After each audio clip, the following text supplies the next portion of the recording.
Hola mis queridos amigos, una nueva enseñanza. Esta vez me gustaría compartir de algo que es un tema algo controversial entre creyentes y no creyentes. Es algo que a muchos no les gusta tocar el tema, otros abusan de este tipo de enseñanzas como lo es ahora eh, con esta doctrina de la prosperidad que todo el mundo habla del diezmo y de las ofrendas y las primicias y entonces saturan la iglesia con petición de dinero, dinero, dinero para que se terminen enriqueciendo algunos y de una cierta manera ilícitamente, pero es porque no hay una buena enseñanza, una base correcta y bíblica. Así que a como unos eh, rechazan esa enseñanza, porque dicen que no, que el diezmo eh, no es algo para el Nuevo Testamento, que no es algo para la iglesia, sino que era algo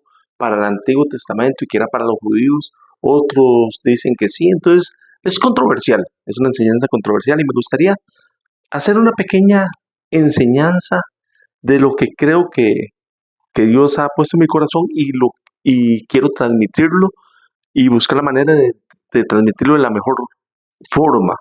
Vamos a ver. Muchos hablan de que el diezmo fue dado para el Antiguo Testamento, para lo que fue la ley de Moisés, para los judíos. Pero, ¿dónde se menciona la palabra diezmo por primera vez en la iglesia? Y me gustaría que viéramos Génesis 14, 18, 20. Génesis 14, 18, 20. Y dice que entonces Melquisedec, rey de Salem y sacerdote de Dios Altísimo, sacó pan y vino y lo bendijo, diciendo: Bendito sea Abraham, el del Dios Altísimo, creador de los cielos y de la tierra, y bendito sea el Dios Altísimo que entregó tus enemigos en tu mano, y le dio a Abraham los diezmos de todo. Así que vemos que antes de la ley, cuando no había ley, porque todavía no, el pueblo no había bajado a Egipto, Dios no los había sacado de Egipto por mano de Moisés. Entonces vemos que antes de Moisés ya Abraham había dado el diezmo a Melquisedec. Es la primera vez que se menciona la palabra diezmo en la Biblia. Pero vamos a ver en qué momento se establece el diezmo como una ley, como un mandato. Y eso lo vamos a encontrar en Deuteronomios 14, 22. Dice Deuteronomio 14, 22. Indefectiblemente diezmarás todo el producto del grano que rindiere tu campo cada año, y comerás delante de Jehová tu Dios en el lugar que él escogiere para poner allí su nombre, el diezmo de tu grano, de tu vino y de tu aceite, las primicias de tus manadas y de tus ganados, para que aprendas a temer a Jehová tu Dios todos los días.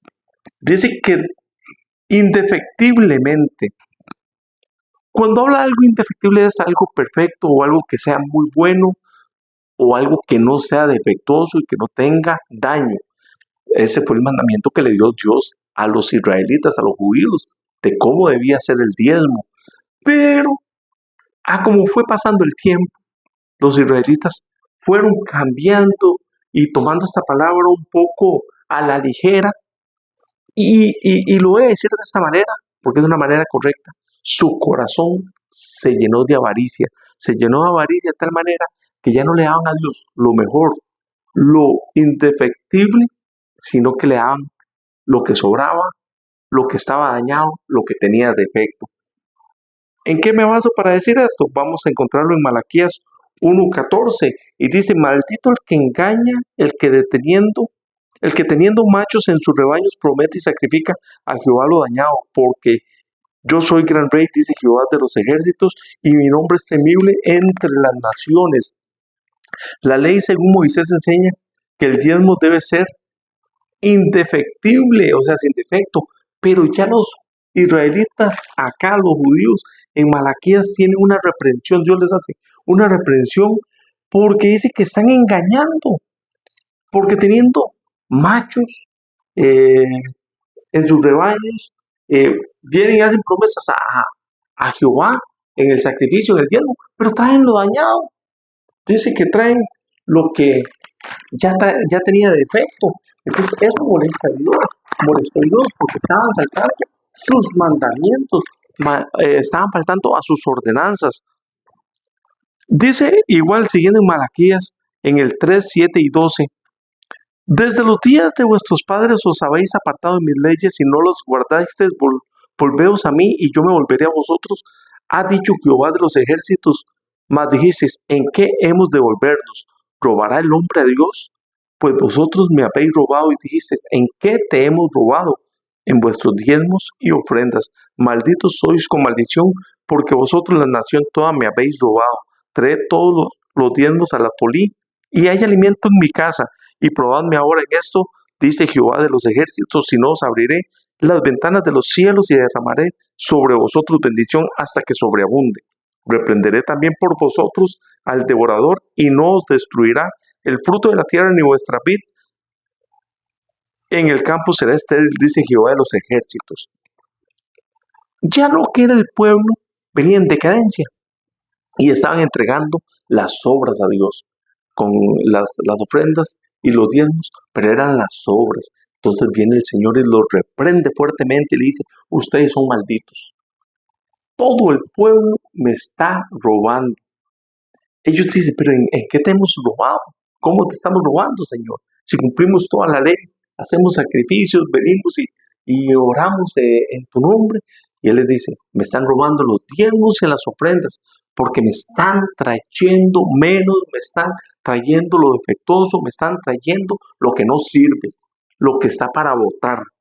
Entonces viene la reprensión y les dice, pero cambien su corazón, traigan los diezmos y las ofrendas a la polí, una ofrenda que sea sin defecto, una ofrenda de acuerdo a lo que les he enviado a que cumplan, y entonces yo los bendeciré y abriré las ventanas de los cielos y aparte reprenderé al devorador, porque entra una maldición cuando nosotros no cumplimos con los mandatos y con los estatutos, entra una maldición, muchas veces espiritual, y llega a afectar el ámbito físico.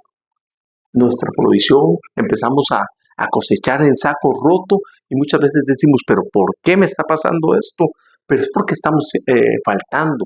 Ahora, esto que he leído acá es una porción del Antiguo Testamento y mucha gente se basa en esto para decir que es que el diezmo le fue dado por la ley de Moisés a los israelitas y que cuando vino Jesús ya esa parte ya no había que cumplirla.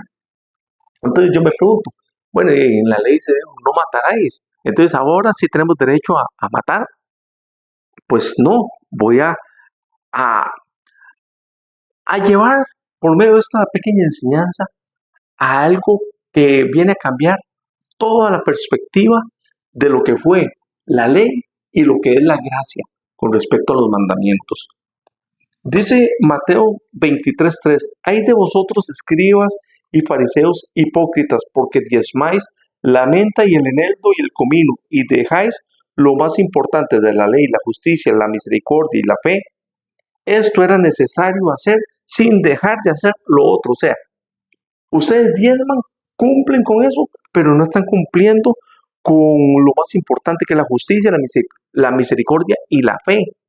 Pero ustedes tienen que cumplir con la justicia, la misericordia, la fe, sin dejar de hacer lo otro. O sea, todo va de la mano.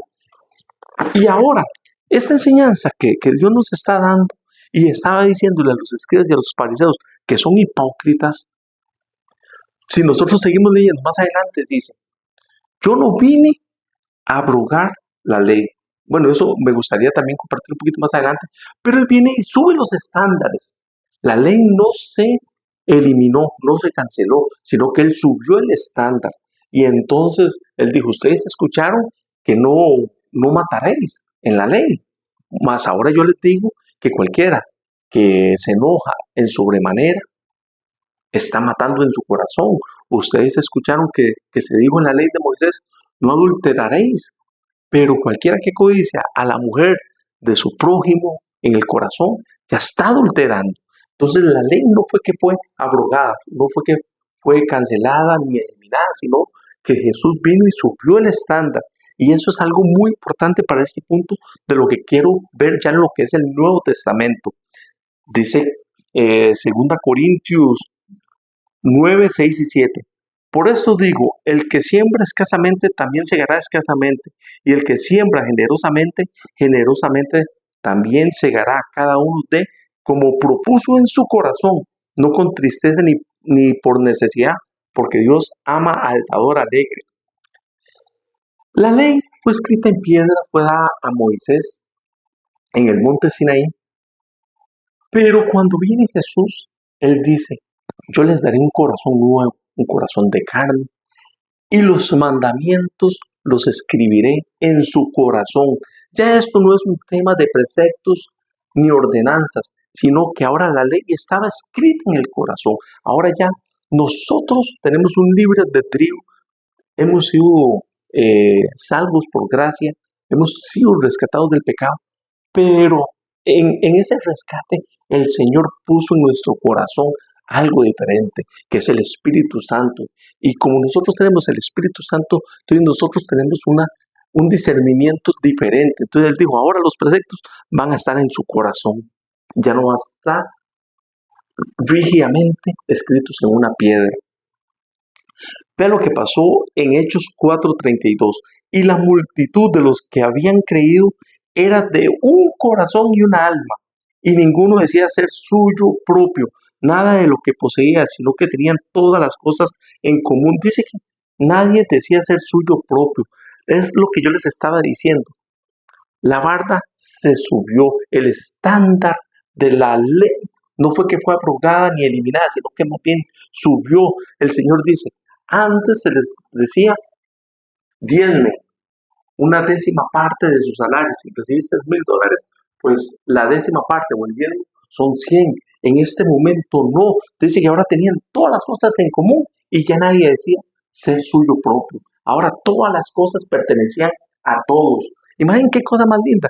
Entonces venían y alguien tenía una heredad, un lote, un terreno, lo vendía, lo traía a los pies de los discípulos para que estos saciaran las necesidades de las viudas, de los huérfanos, de los hambrientos, de los que tenían algún padecimiento, y todo era de todos y todo lo tenían en común.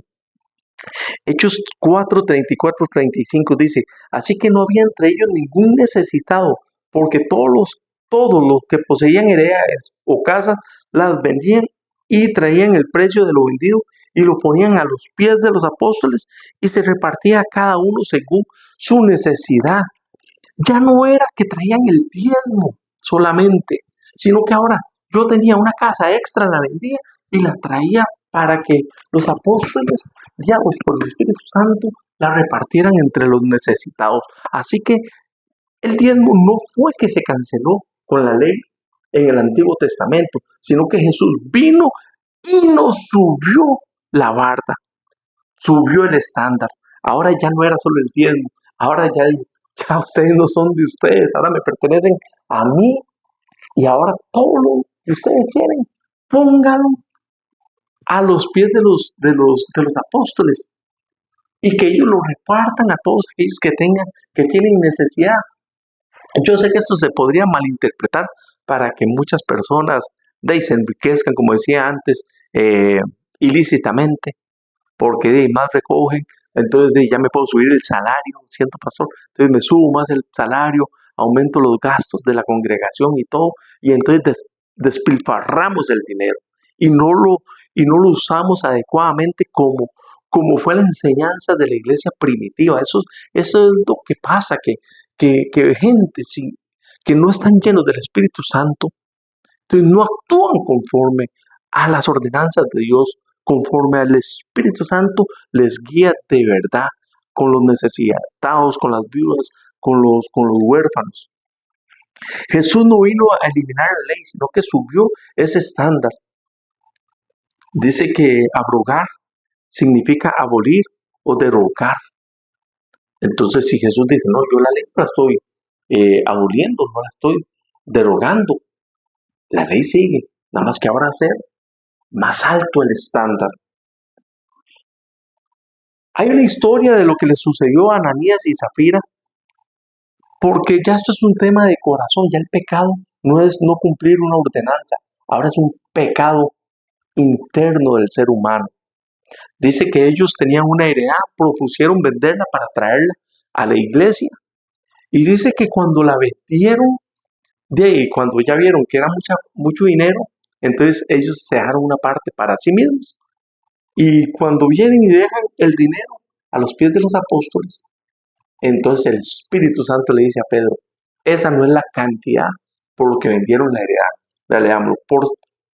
Pero cierto hombre llamado Ananías, con Zafira su mujer, vendió una heredad y sustrajo del precio, sabiendo también su mujer, y trayendo solo una parte, la puso a los pies de los apóstoles y dijo, Pedro, Ananías, ¿por qué llenó Satanás tu corazón? Ya es una situación de corazón, se llenó de avaricia el corazón. Ya vio que era mucho dinero y dice, ¿cómo es tanto? Mejor me dejo una parte para mí. Para que mintieses al Espíritu Santo y sustrajeres del precio de la heredad. Si yo quiero vender, no sé, un televisor y gastarme el dinero de la venta de ese televisor en comida, en un paseo, lo que sea, no hay ningún problema. Aquí el problema, lo que le está diciendo Pedro es, usted fue el que propuso en su corazón, usted fue el que le prometió a Dios vender la idea y traerla acá a la iglesia. Pero, pero usted la vendió y sustrajo. O sea, ese sustraer es robar. O sea, ya en ese momento se convirtió en un hurto, porque él había propuesto en su corazón traer el dinero con el que iba a recoger de la venta de esa heredad. Y dice que Satanás, Pedro le dice que por qué dejó que Satanás le llenara el corazón. ¿De qué? De avaricia. Le habló al oído y le dice, no hombre, no, es que montón de dinero. ¿Cómo se te ocurre? Y se dejó una parte, sustrajo una parte. Eso se llama robar y fue lo que vimos en Malaquías. Malditos sois toda la nación porque me están robando. ¿En qué te estamos robando? En los diezmos y las ofrendas. Antes era una ordenanza, ahora es una cuestión del corazón que yo dispongo. Ya acá en el Nuevo Testamento no se ve exactamente que diga, tienes que traer el diezmo. Ahora ya no era el diezmo, dice que ya ahora tenían todo en común y era lo que se disponía el corazón. El diezmo es como el mínimo, es como lo menos que deberíamos de dar. Pero yo lo dejo a criterio, aquí estoy dejando una pequeña enseñanza y lo dejo a criterio de cada uno. Que cada uno le sea revelado de parte del Espíritu Santo si ha de diezmar o no ha de diezmar. Ahora en el Nuevo Testamento, dice Hebreos 11:4, por la fe Abel ofreció a Dios más excelente sacrificio que Caín, por lo cual alcanzó testimonio de que era justo, dando Dios testimonio de sus ofrendas y muerto aún habla por ella. Dice que por la fe, que esto es un tema de corazón. Yo ya, cuando vengo a Cristo, ahora y le he entregado mi corazón a Él, ahora yo ya tengo que activar algo que se llama fe. Dice que sin fe es imposible agradar a Dios. Entonces, dice que para agradarle a Dios, entonces yo tengo que tener fe. Y si no tengo fe, pues ya entramos en un problema mayor, porque no le agradamos a Él. Entonces, cuando yo me dispongo y yo tengo un trabajo donde gano $100, yo sé y yo digo en mi corazón, bueno, como mínimo, el diezmo son $10. Ya dispongo, pero yo sé que yo estoy ahogado en ciertas circunstancias, en ciertas situaciones, y mi gasto de la semana, de mi salario es 100 y mi gasto van siendo 95, van siendo los mismos $100 que gano completamente. Entonces, ¿dónde actúa la fe? Pues los 90 son para mí y Dios me ayudará y Dios me proveerá. Y los 10 yo los traigo en obediencia, porque ya es una cuestión de fe, de que ya le creé a Dios. Y si yo me dejo los $100, es porque yo estoy diciendo no, yo confío en esos $100 y no en lo que Dios pueda hacer, el milagro que pueda realizar para que yo pueda salir con los dineros que debo y que tengo que pagar. Dice Hebreos 11:17, por la fe Abraham, cuando fue probado, oigan ustedes, cuando fue probado Abraham, ofreció a Isaac. No fue el diezmo, no fue una ofrenda cualquiera, no fue un becerro, no fue una oveja, fue su propio hijo, el hijo amado, el hijo de la promesa. Y el que había recibido las promesas ofrecía a su unigénito. Imagínate, Dios le promete ser padre de muchedumbre, pero en un momento dado le dice, entrégame a tu hijo. Como les decía anteriormente, el Señor subió el estándar.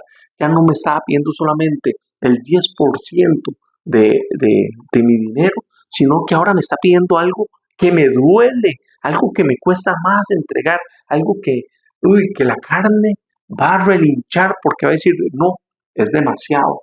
Abraham pudo haber dicho, no, Señor, fue lo que tú me diste, fue lo que tú me prometiste.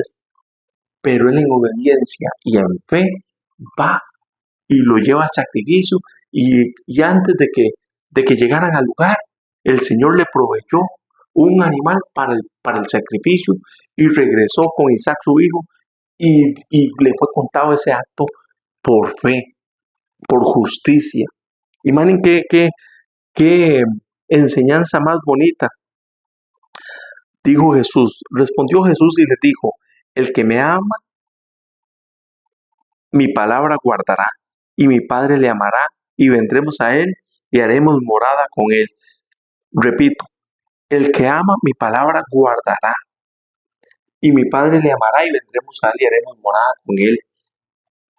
Nosotros no podemos ser cristianos a medias y una porción de la palabra sí la recibo, otra no me gusta tanto, no la recibo, esta otra más o menos, pero nada más agarro ciertas partes y las otras no. Dejemos que el Espíritu Santo nos hable, nos enseñe, nos guíe, nos revele, porque si no nos estaríamos convirtiendo en cristianos de medio tiempo, porque nada más aceptamos ciertas enseñanzas, ciertas cosas, pero la palabra desde Génesis hasta Apocalipsis es una sola, aunque son diferentes libros, pero está canonizada en un solo libro y nosotros debemos de recibirla completamente. No como muchos dicen, es que eso era para el antiguo, eso para el nuevo. No, hay que leer contextos, hay que leer la parte cultural, hay que ver a quién le fue dirigida ciertas palabras. Obviamente hay que saber y tener entendimiento y ojalá poder estudiar y ir a algún seminario y que nos enseñen ese tipo de cosas. Pero en general, toda la palabra de Dios dice que es revelada por el Espíritu Santo y toda nosotros tenemos que recibirla y leerla y vivir completamente. Dios nos da la libertad de usar todo lo que Él nos regala para que vivamos en esta vida, pero Él se deja una pequeña porción para mantener la autoridad y que nosotros seamos obedientes a Él. O sea, si hablamos del diezmo particularmente, de las 100 partes, dice que 10 son para nosotros. Él nos permite que nosotros tomemos 90 y que nosotros le seamos a Él 10. Eso es simplemente para Él mantener su autoridad y guiarnos a obediencia, enseñarnos a obediencia. En el jardín sucedió lo mismo. Dice que tomó pues Jehová, Dios al hombre, y lo puso en el huerto del Edén para que lo labrara y lo guardase. Y mandó Jehová un mandamiento, una ordenanza al hombre diciendo, de todo árbol del huerto podrás comer, mas del árbol de la ciencia, del bien y del mal, no comerás, porque el día que de él comieses ciertamente morirás. Génesis 2, 15, 17. Yo te estoy dando todo para que veas la cantidad de árboles, cientos de árboles. No me pueden ni imaginar cuánta cantidad de árboles podían haber en ese lugar y con frutos riquísimos. Y le dice al Señor, solamente este no lo toquen, de este no coman porque van a morir. Dios pudo haber creado un Edén donde todos los árboles se pudieran comer y no haber puesto ese árbol ahí para no causarles tentación, para que no cayeran en pecado, para que no cayeran en maldición y por ende para que no entrara la muerte. Pero si Él puso ese árbol ahí, simple y sencillamente era para él seguir siendo Dios, mantener su autoridad sobre el hombre y que el hombre le obedeciera. Solo en una cosa tenía que obedecer. De todo lo demás él podía aprovechar, podía comer de todos los árboles, pero del único que Dios le dijo no coma es el que fue y fue como Ananías y Zafira. ¿Por qué dejaste que Satanás llenara tu corazón? Lo mismo hizo con Eva y con Adán. Satanás llenó el corazón y fue codiciable, dice que era ese árbol. Entonces comieron del fruto y por eso fue que entró la maldición a la tierra y por eso fue que entró la muerte. Así que hermanos, esta es la pequeña reflexión. Vemos cómo ya sea antes de la ley con Abraham, ya sea durante la ley con Moisés, o ya sea después de la ley en el Nuevo Testamento, Dios quiere mantener su autoridad, pero sobre todo quiere que nosotros vivamos en obediencia para ser bendecidos. Y nos está dando claves para ser bendecidos. Así que estudiemos, espero que esto haya funcionado, les haya servido. Están las citas, ahí las mencioné, para que ustedes también vayan, estudien y le pidan al Espíritu Santo que les pueda revelar y que esto llegue a sus corazones y a su espíritu. Muchas gracias.